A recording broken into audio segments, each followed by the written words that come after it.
You're listening to Crystal and Emily on Love Your Shelf, the best librarian podcast in the extensive and highly competitive field of librarian podcasts.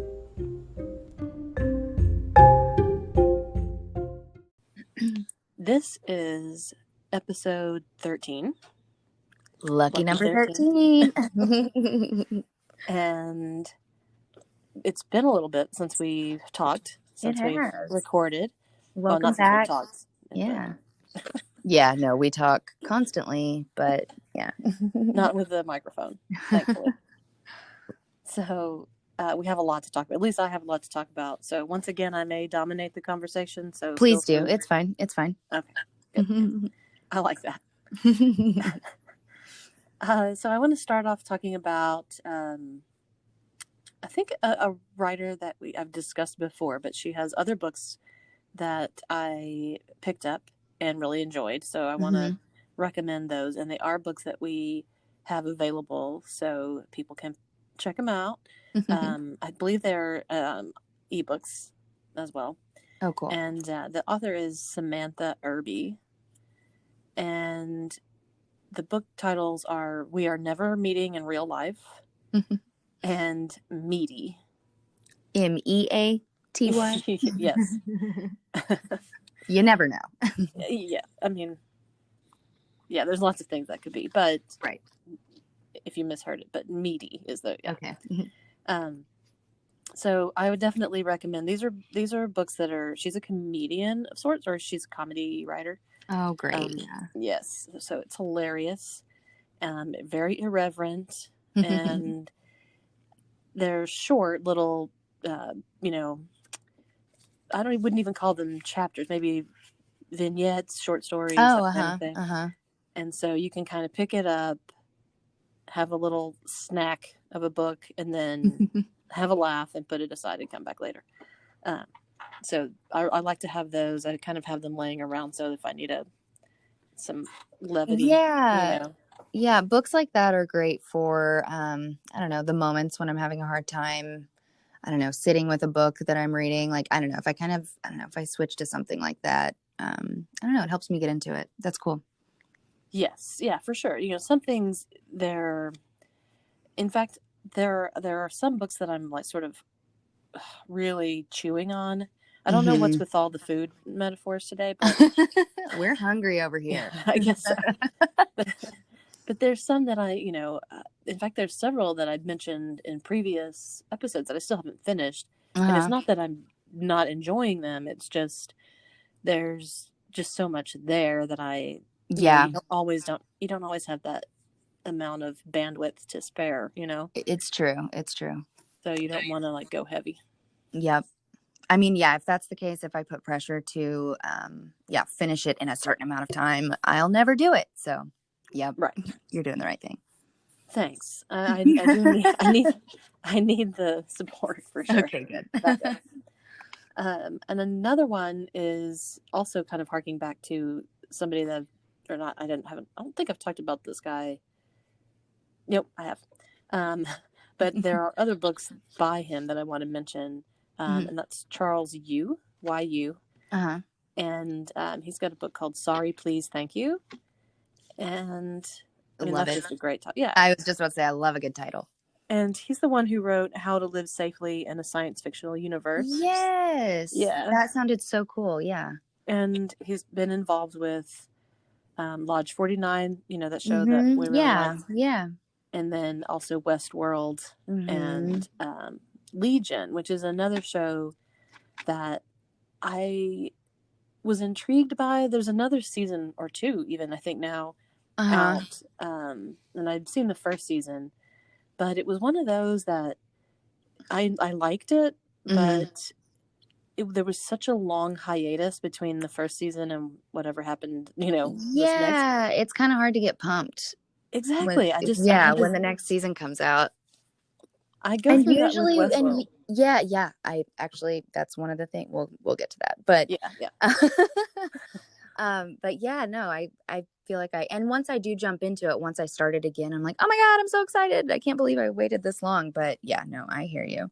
Yeah. So and it's very colorful and broad and off the wall and dark and Cool. yeah. But so anyway, I want to recommend him again. And he's very he does lots of varied things. Like, so like he's like working on all these TV shows. He writes for magazines and other publications, and then he writes his own work too. So check him out for sure. Yeah, I had forgotten he was associated with Westworld. I remember you mentioning that now, but I had forgotten. Yeah. And which is like you said, we'll talk about Westworld in a minute. Yes. Another book that I read this week was a book called Creativity by John Cleese, who who's amazing. Love John Cleese. And of course I saw that it was a couple of these that I'm about to discuss are books that are coming out next month, I think. So fun. Don't panic if you go looking for them and then they're not there. I didn't make it up. They are coming out. But I mean, we are crazy, but not that crazy. Right. To just or invent. Not that creative, I guess. Oh, yeah. To make a riff. So this book, Creativity, is extremely short, and I wouldn't say that it's, breaking any huge new ground for, the study of how to be creative and maintain a creative lifestyle, but there are some really good examples, and of course he's smart and pithy, and he reveals some in there. There's some biographical, sort of memoir type bits about when he was a young writer and how he grew in that sense, and so it's interesting, and it's a very, very short, I think I read it in less than an hour or something. It's very wow. Yeah. So in John Cleese's book, he describes a psychological experiment, and I don't recall when it was done. It doesn't matter. I'm assuming that it would still happen the same way now.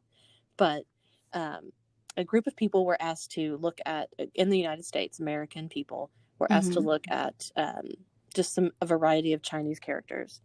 And then they were later asked to, they were brought back in later and asked if they could identify any of them. And there were some that were the same and some that were brand new to them.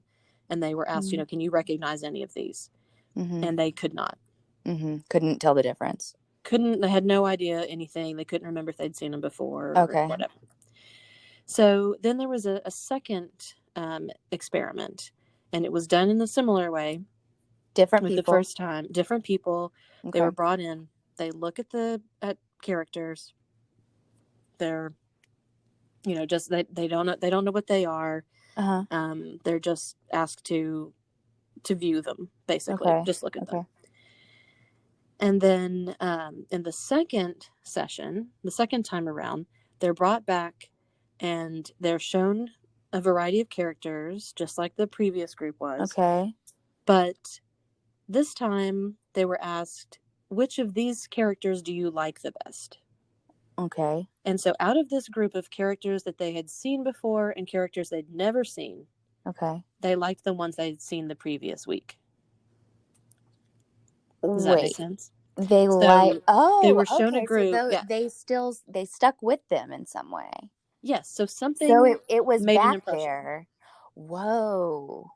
Yeah. So the ones that they had seen. It's kind of that we only use 10% of our brains kind of thing. I don't know. I think because I just think about I have so much information in there. I just can't find it all the time. Right. And it's like this ephemeral, elusive feeling rather than memory. Memory is a different thing. So when it's something that you don't understand, language, you might, if it was a word or a picture that you knew what it was, you would maybe remember it. But instead, it was like they were showing that the brain attaches these feelings or emotions, something that we can't fully describe, to things that we don't really understand logically. That's cool. Yeah. So very cool. That was a long description of one tiny little piece of this book, but I'm all about it. Yes, it was definitely a good little another book snack. Delicious. Right. Which leads me to the next book, which was called Eat a Peach. Oh by- my goodness. I don't have any food in anything I'm going to talk about. I feel Oh, like I what a need to bummer. scramble and find something. Yeah. Scramble. Just kidding. There you go. You did it. Okay, continue. So it was written by David Chang, who's a chef, and I've talked about his shows before. He's done lots of a variety of shows, but this is a book that's really a memoir of his, and he's not that much older than me, so the introduction is all like really self-deprecating. Like, Oh, he's like, I can't believe they're asking me to write this book. right. How can I do this? And he talks about how, he asked him, can I put some recipes in there, like to pad it a little bit, and his Right. editors say, no, we want to hear about you. And I so respect that. That's cool. Yeah. yeah. And so at first I was like, okay, I mean, yeah, What can you teach me? right. And but then he starts talking about how they were working on the cover image, and this ties into these like these focus groups. Like, it's kind of like ties into the creativity thing. It's where you bring in these random people and then ask them, what do you like, and what do you don't not like, when they're in marketing, And so he says that he gets like an artist friend of his to do a drawing of him, and just like a sketchy pencil drawing. And then so people are shown like the cover of his book. It's got the title, his name, and then his picture. And they're like, well, we don't like his name or his picture. Wait. Yeah. What do you like? Yeah, exactly. Oh my gosh, that's funny. So he talks about the different iterations of how they changed things. At one point, they just like rubbed out his face, and so it was just like a picture with no face. And like, I would be lying if I said that wouldn't hurt my feelings a little bit, or that I wouldn't take it personally. I'd could tell like, he took it personally. Okay, yeah. I'd like come out from behind the mirrored wall or whatever and be like, listen, all of you. Yeah. It's my face. I'm a human being, okay? No, I could never participate in a focus group that was about anything I did. Nope. Or to see what happened. No. I've had lots of feedback about things in my life. That's bad enough. Yeah, but those people know that you're going to have to read it. Yes. Like, these people they're going to be brutal. Yes. I mean, that's what they are there to, almost to be brutal. That's the point. Exactly. Oh, yeah, no. Just tell me the final outcome. Don't tell me about any of the process. Right. But even so he won me back after all of that. First I thought, okay, I don't know about this guy. But he does.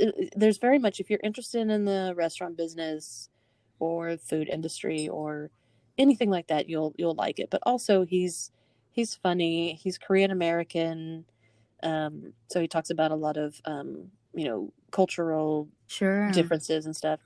And then he also talks a lot about that he has depression and anxiety, and he talks about how these things affected him and how he self-sabotaged a lot of his life.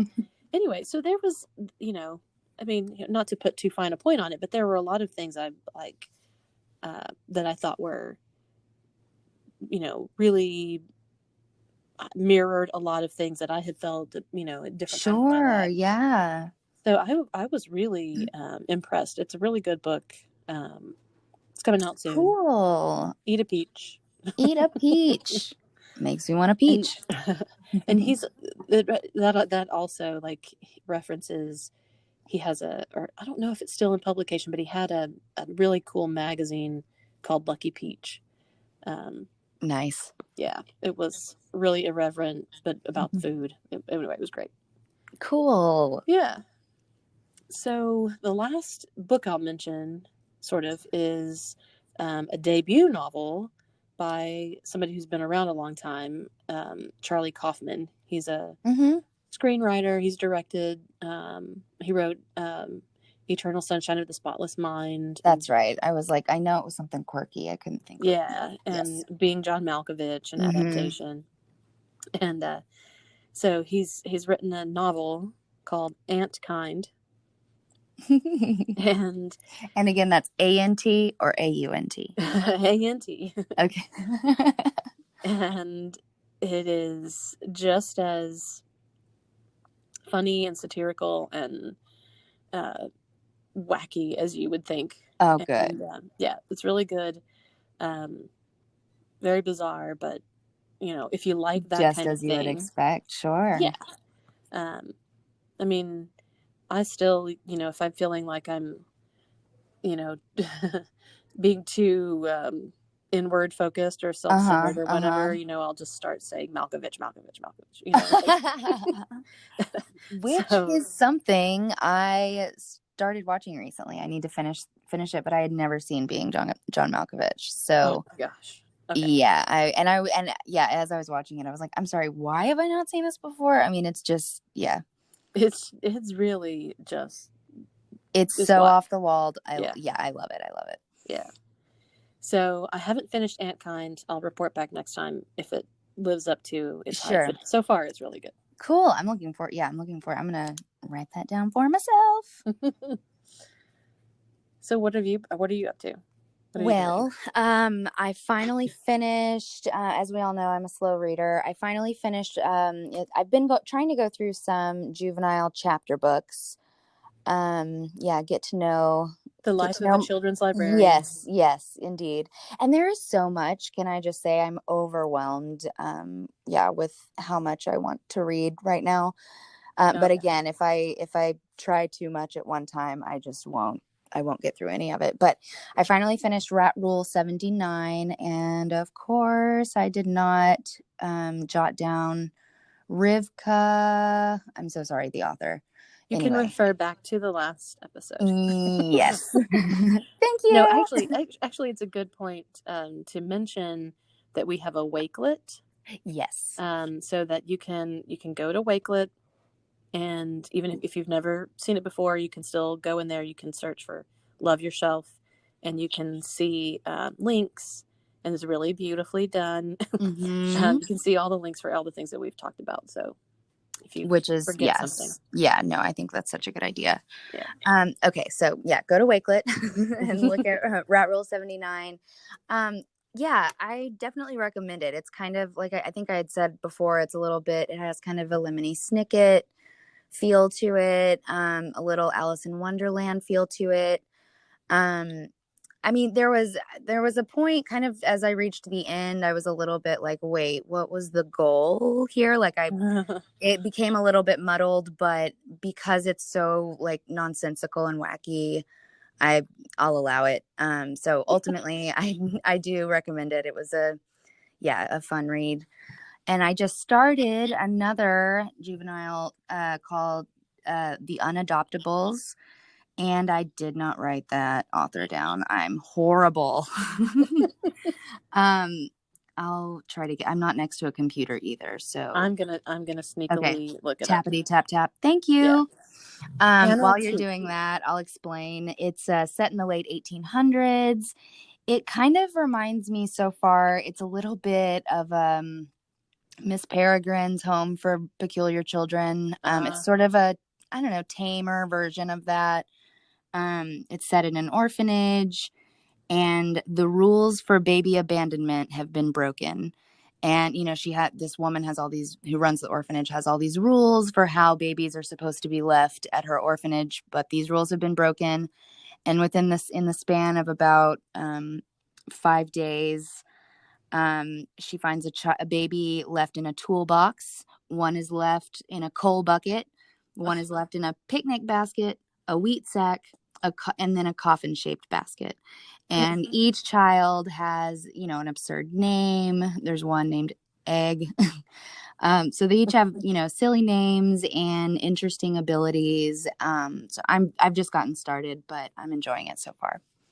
Okay, so I looked it up. It's the author is Hannah Tuke. Yes. And okay. The illustrator is Aisha Rubio. Wonderful. So that's The Unadoptables. It's a lot of fun so far.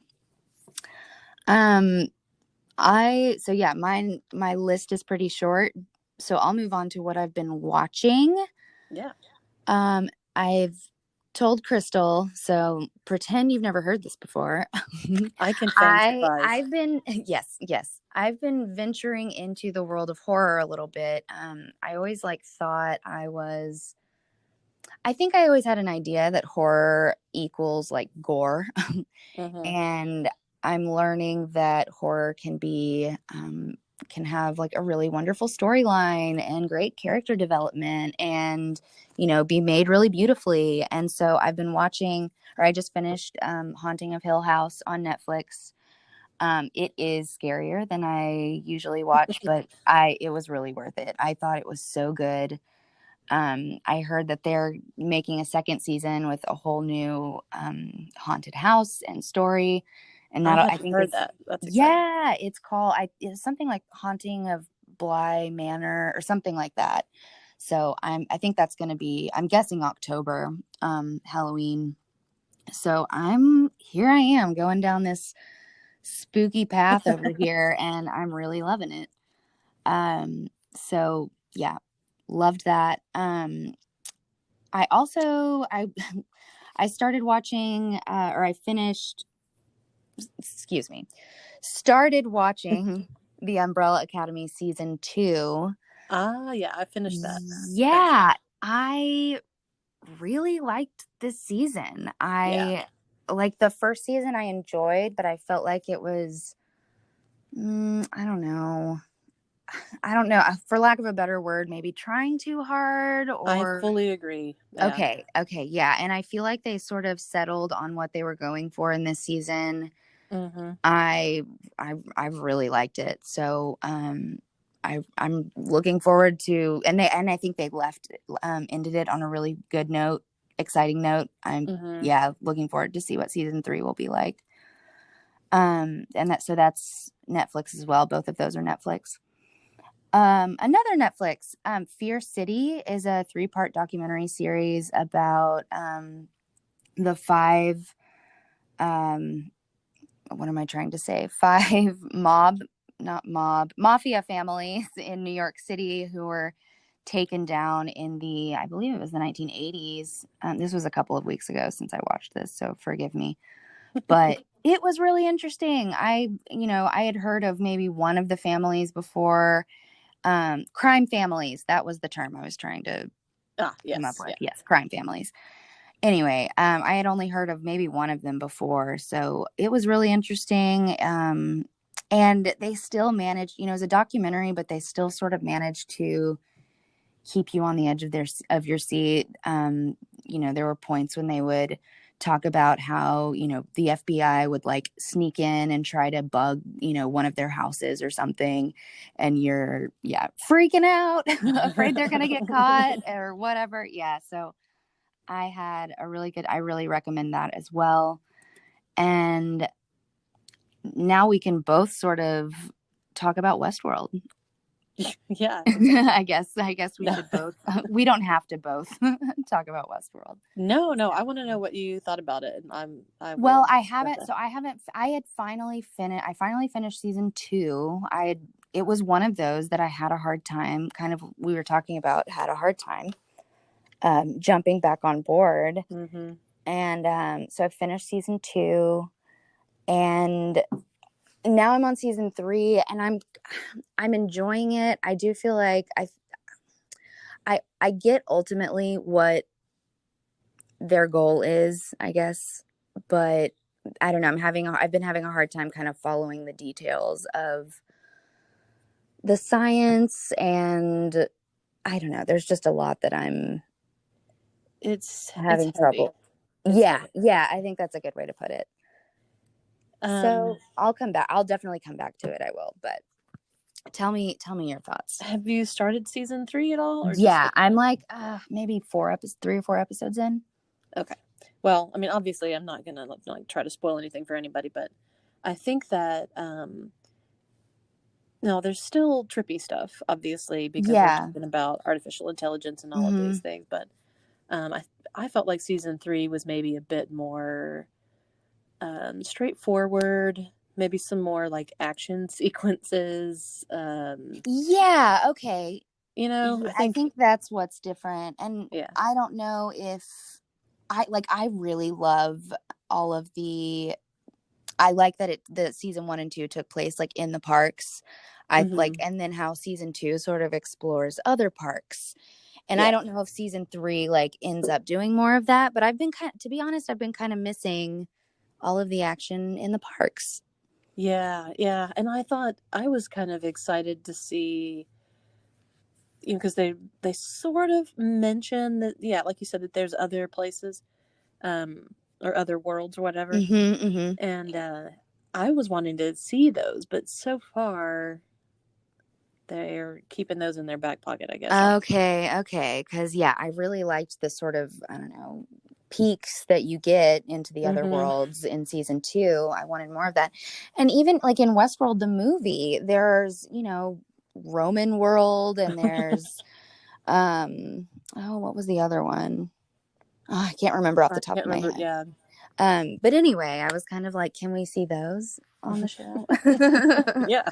But all of that being said, I'm still willing to stick with it. I think it's a really great show. And I think I told you, I watched went back and watched the first 2 or 3 episodes of the first season just to kind of be like, I don't know, kind of remind myself, like, where did we start? And it's interesting to be reminded of, how innocent it all started. Well, quote Mm-hmm. unquote, innocent. Oh, Um, right. Yeah. Yeah. Like from what you thought it was going to be at first. right, So, yeah, right. Yeah. So for it's a sure. fun show though. I think it's a really insane concept. Yes. Yeah. The first couple of seasons, there were times when I would just stop it and look to whoever is watching it with me, and we'd be like, "Do we need to parse this out?" And then, okay, I guess maybe no. Let's just Yeah, parse it. yeah.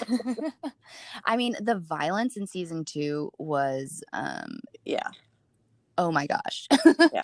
I mean, it almost got to the point where I was like, anyway, like I wasn't even phased by it anymore, which is not a good sign. I No. was just like, okay, more people being shot. Anyway, moving on. Yeah, yeah.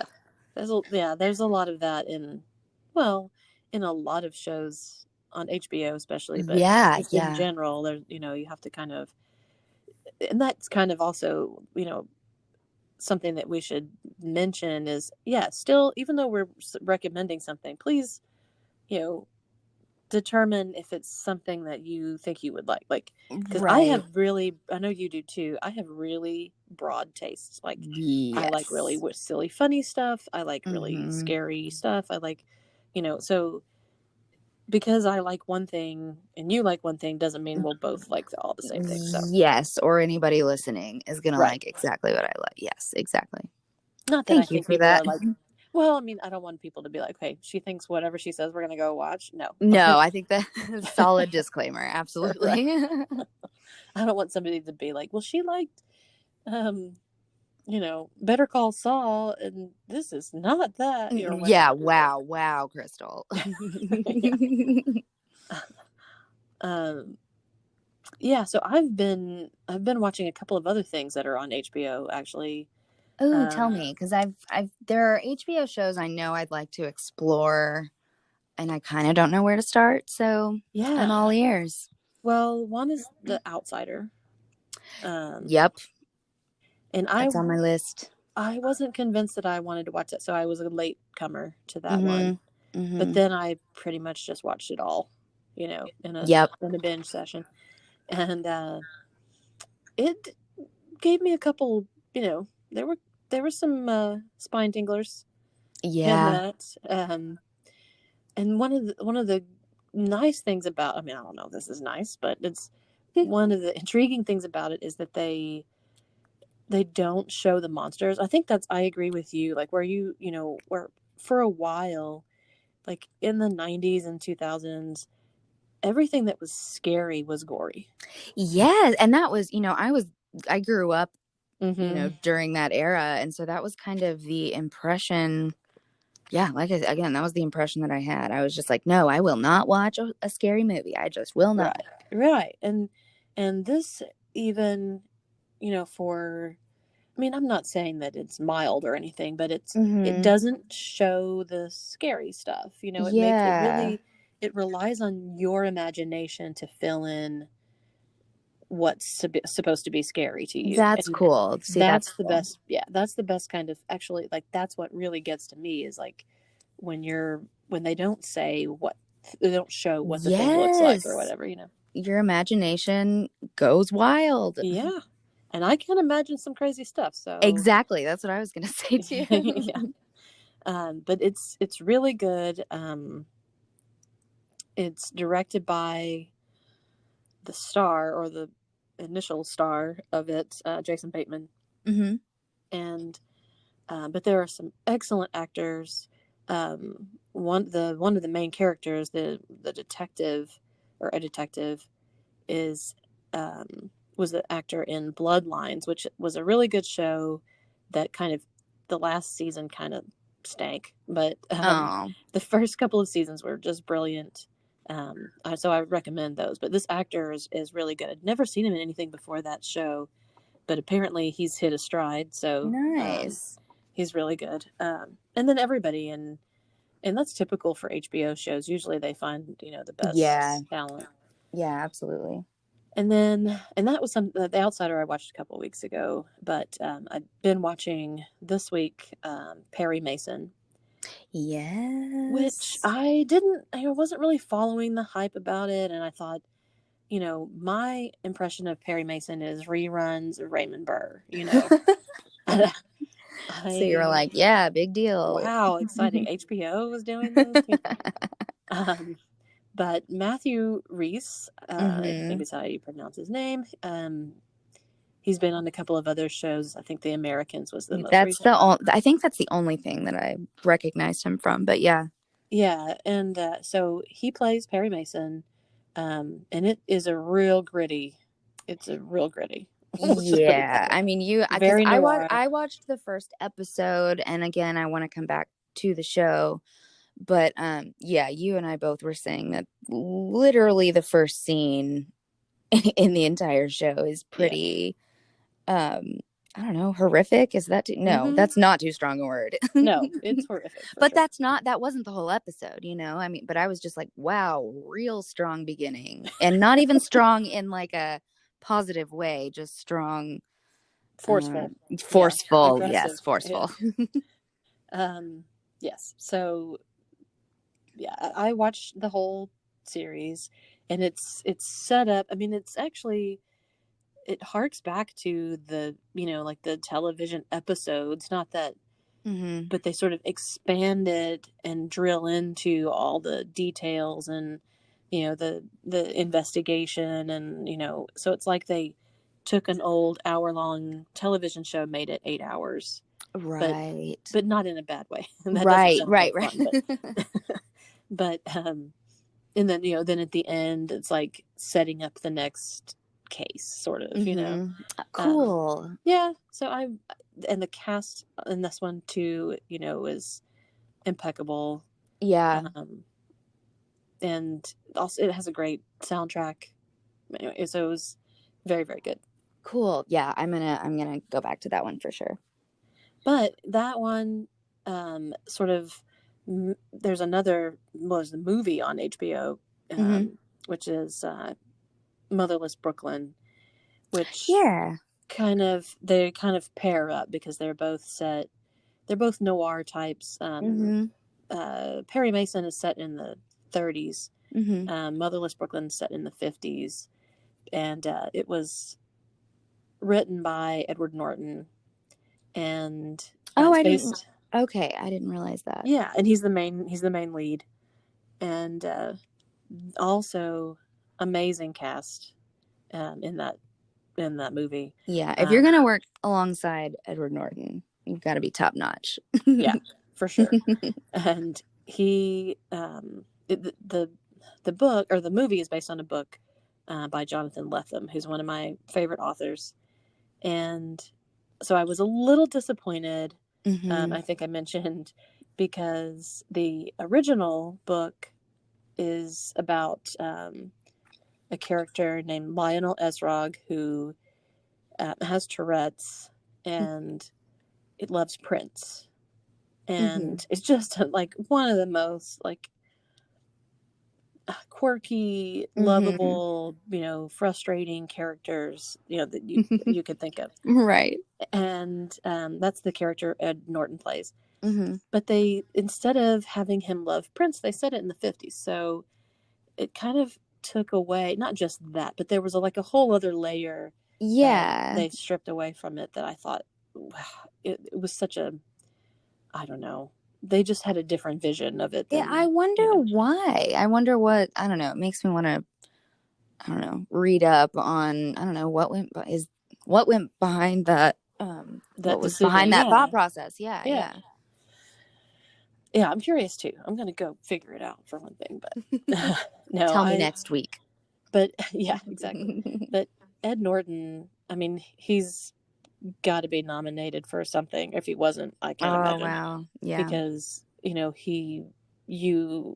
he's so believable.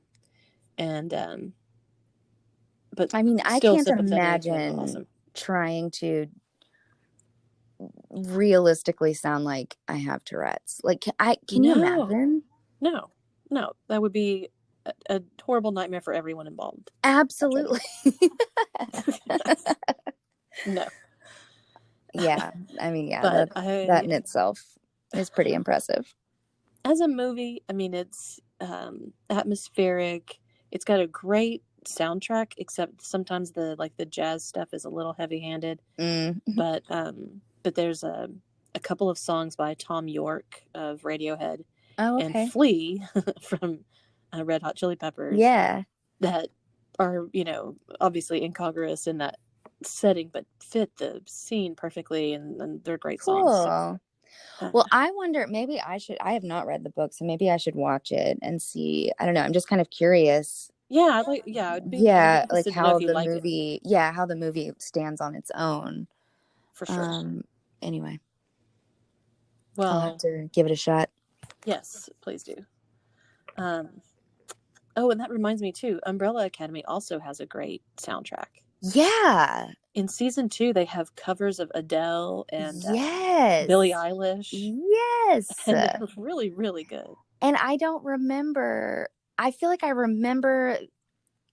Again, I just don't feel like they had found their footing in season 1, because I don't remember being super impressed with the soundtrack. But maybe I just don't remember correctly.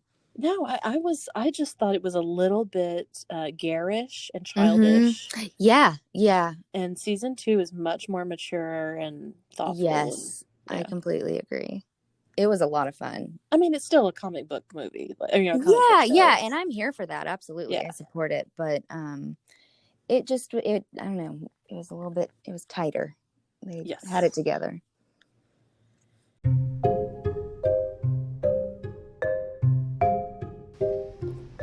In this section, I forgot to mention my palate cleanser between all of these dark and depressing and heavy shows.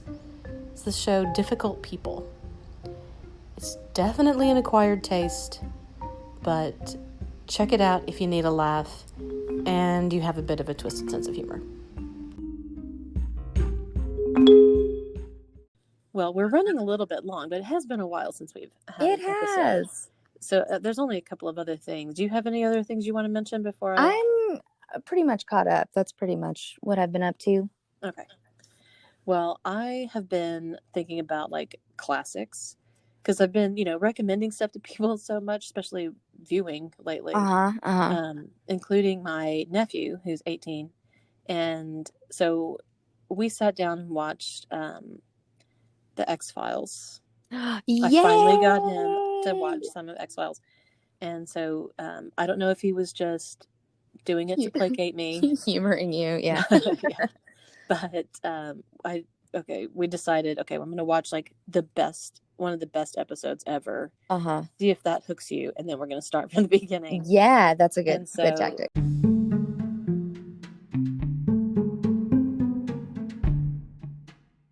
That episode, incidentally, is from season 6. It's episode 14, and the title is Monday. Go watch it immediately. So we did. We watched the several episodes of it. So Oh, that's I don't great. know if he's hooked, but I'm gonna make him watch some more. So Yeah, he will be. but if anybody out there hasn't watched the X-Files, shame on you. Yeah. go do it. It's a fantastic show. I've never watched it in order, so that's something. Like, I've seen a lot of episodes, but I've never watched it in order, and that sounds like a lot of fun. Yeah, I mean, it would take you. That's a lot of episodes, but Right. it would be you're going to be going under for a while. Right. Oh, and speaking of under, another show I haven't recommended to my nephew, but it's 6 Feet Under, which was a show on HBO years ago. That's on my list too. Yes, that is one of my all-time favorite shows. Weird, quirky, funny, dramatic, sad. It's like everything you could think of. Yes, all the feelings. And then the other one that I am recommending to my nephew is Battlestar Galactica, which it was like it surprised me that I got hooked on it. I was about to say I have never seen it. The only Dwight Schrute from The Office, like that's how I know really what it is.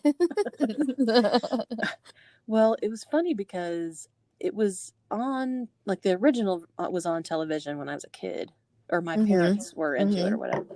And so I mentioned it one time to my dad, and he was like, "You're watching that show?" That's like, really funny. No, it's a cool new one. Yeah. But those three series are that and Lost. Like, those are some series that I watched all the way through, episode 1 to the end. Yep. And I kind of miss that. Like, we don't get those big chunks of shows. Like, these like 8 episodes, 10 episodes, and they come out all at once and you binge it. It's just not quite the same. And then and I love a good binge session. Don't get me wrong, sure. But then it's over, and then I'm like, all right, what's next? Yeah. Yeah. It just doesn't. You don't chew on it enough. So back to our food metaphors. Yep. Nope. Full circle. Here we are. But no, I totally agree. And it was a lot. I mean, with my friends when I was in college, we would get together and watch Lost every week, and I love that. So it's a shame, but I also don't really have I don't have the discipline to do that if they're already there. You know what I mean? I'm not going to be like, well, okay, got to wait until next week until I watch this next episode. No. If it's there, I will watch it all at once. Well, and too, if they did, like, if somebody was like, okay, we're going to start this up again, I'm going to give you like one episode, which there are still some shows like on HBO and Stars, they do that. Yeah. And I appreciate that. Sure. Well, but I wait until they're all out. Oh, I see. Watch yeah. It's just, it's changed us all. I don't know if it's for the better or the worse, but it's definitely changed. Yeah, I go back and forth a little bit. Yeah. Well, I think that's pretty much it. I haven't been listening to podcasts lately. I haven't either. Well, okay, I finished all of Radio Rental, which you recommended a couple of weeks back. Yeah. Woo, what a ride. I recommend that, you guys. There are definitely some in that you're going to retell to your friends. There were several. Like, I feel like my family was like, anyway, please shut up. I'll listen to this myself if I'm interested. Yeah. Are you going to tell the story as well as they did? I don't know. Oh, no, definitely not. But really, some nuts stories.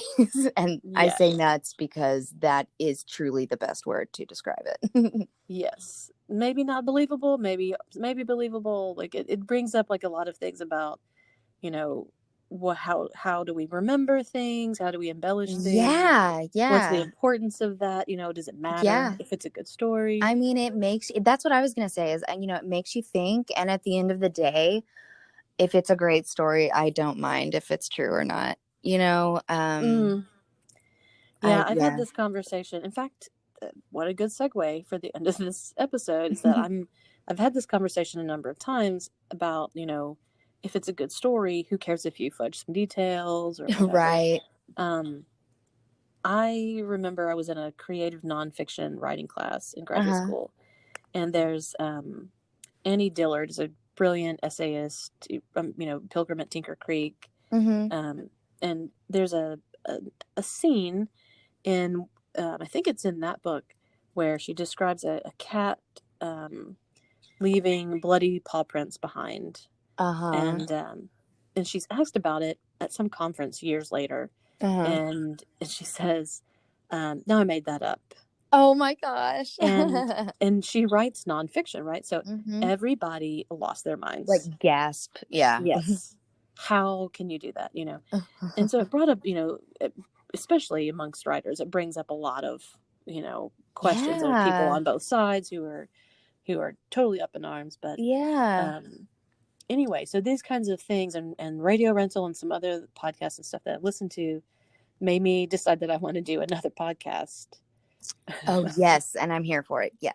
Good. And so anybody that has a good, the podcast is going to be called The Story You Tell at Parties. And I want to hear the story that you're like holding on to until you get a new audience, because your friends have already heard it. You want to pull this out so that you're going to look like the funniest or the wittiest or the anyway. So I'm about to get that underway, and I know I have a bunch of storyteller friends. Yeah, I'm excited for that. Good. So keep an eye out for that one, or an ear out for that one. I will. If I hear a good story, I'll send them your way. Yes, please do. Okay, so that's been episode 13. And thanks for sticking out, a couple weeks while we had some vacation time. And we'll be back next week. That's right. Thanks, guys. Bye. Bye.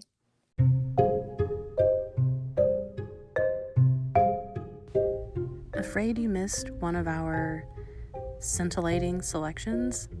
Check out wakelet.com and you'll find a collection of all of the titles that we have mentioned on our podcast.